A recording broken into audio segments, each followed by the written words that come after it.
Hello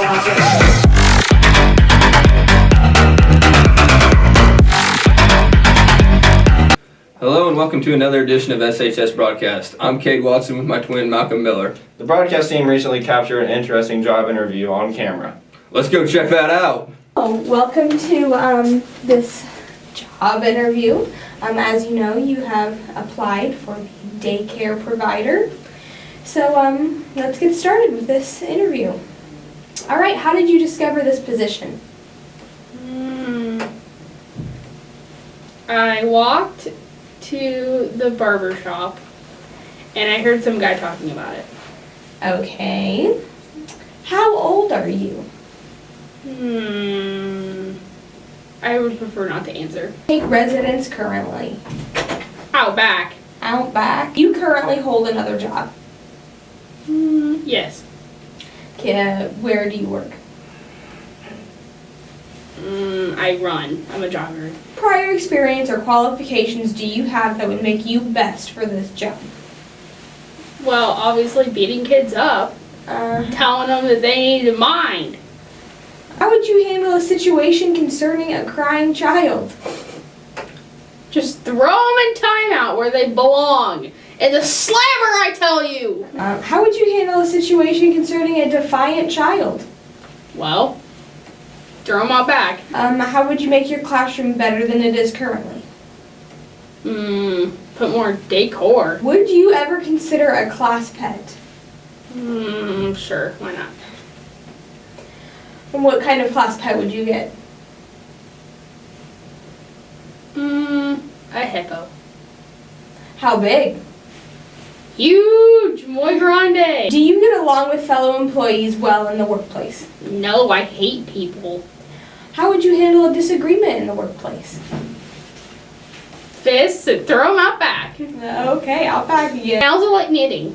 Can you show me how you knit? Oh, that's very good. I like to use the bones of animals and the...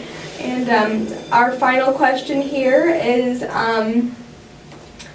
what makes you better qualified, or what makes you best for this position over other people that we're going to interview? Well, I'm me. I'm all you're looking for. Okay, well, thank you, and we will be getting back with you. Don't call us. We'll call you.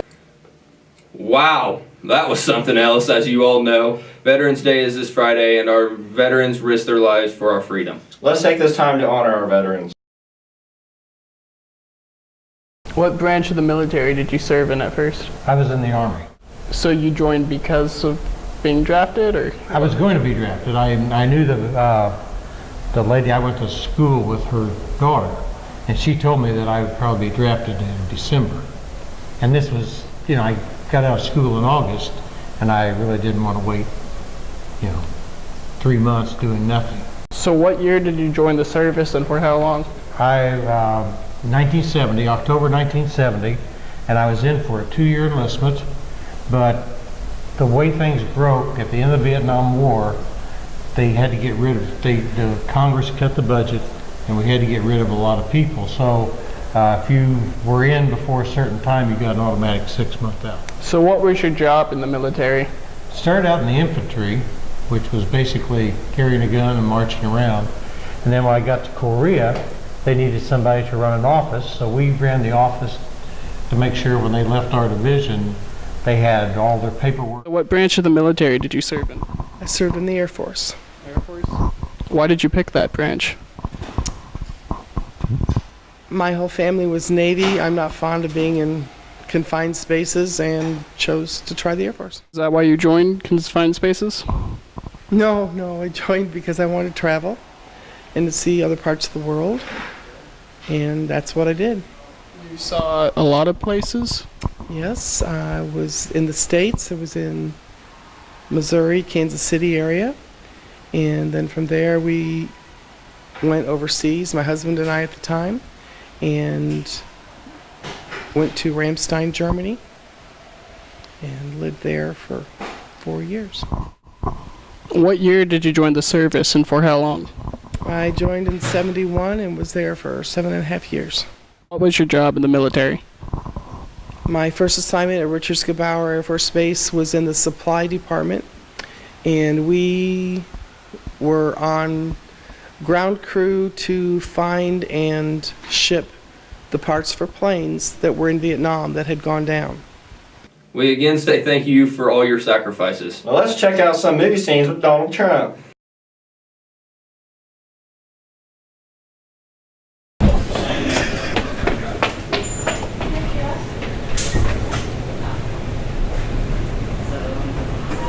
Here's Donald. See, let me stop you there, Mr. What was it, Joker? Your magic trick, you put a pencil in that man's head, and, you know, that's not magic. So, but if you can make the allegations disappear against me, that'd be pretty magical. So, long story short, yeah, about the Batman too, I don't know what your beef is with this guy, but we don't need to kill the Batman, okay? Yeah, so I'm gonna have to do this whole company a favor and you're fired. Get out.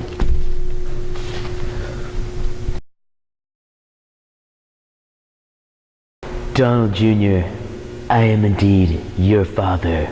No! Hold on, and like my father before me, I'm gonna give you a small loan of $1 million. If you come to the dark side. Okay. So easy. You know, my father once told me, life's like a box of chocolates. You never know what you're gonna get. Then I asked him, can I get $1 million? He's like, sure son, go build a company. So I did. Oh, Daddy. Oh, is my story not good enough? Yeah? You want to see some crazy stuff? Yeah? Hillary supporter.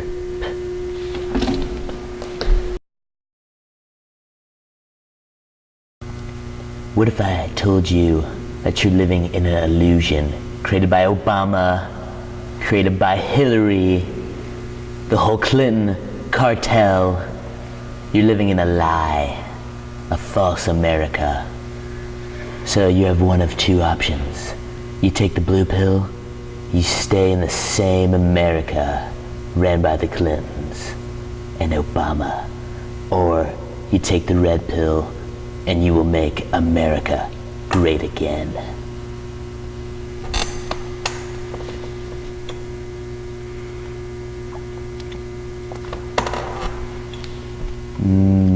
The pills aren't there. It's rigged, okay? Hillary, Obama, they took the pills. And yeah. Thank you, Donald. Good luck in your election. The band and choirs recently had their fall concert. Let's check out some of those highlights.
Be sure to check out the school calendar for some future concerts. As you know, the presidential election is tomorrow. We saved the best for last. Here's Levi with the top 10 list of people who can make a better president than Donald or Hillary.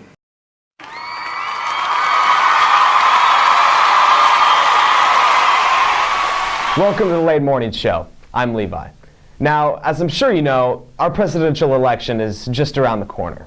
Or in other words, we only have a few more days until we find out the last 9 months have all been an elaborate ruse for the filming of Dumb and Dumber 3. Now, with so many people torn on either candidate, I thought we'd present you with a list of people who would be better candidates than either of the options we have right now. On our top 10 list of better presidential candidates than Trump or Clinton, number 10, Wilson from Castaway. That's right, folks. He's a great listener. Very patient. We could use a little bit of that. Number 9, a cardboard cutout of Dwayne "The Rock" Johnson. We put that baby on the front line, ISIS is going to be shaking in their boots. Number 8, a school of dolphins. Yes, they're extremely intelligent. Their collective IQ would outweigh the two of them by hundreds. Number 7, Charlie Sheen post 2.5 Men. I don't even know what to say about this. This guy was a mess, but that's saying something. Number 6, Colonel Bernie Sanders. If there's one thing he promises us, it's free chicken. Number 5, Emperor Palpatine. Because at this point, let's be honest, a Death Star is probably the best solution to our problems. Number 4, a gas station tuna sandwich. More appetizing, isn't it? Number 3, our very own Ken Bone. Number 2, the man who should be taking over, a national treasure, Joe Biden. And for our number 1, honestly, people, take your pick. That's all we have for you today. Have a great weekend.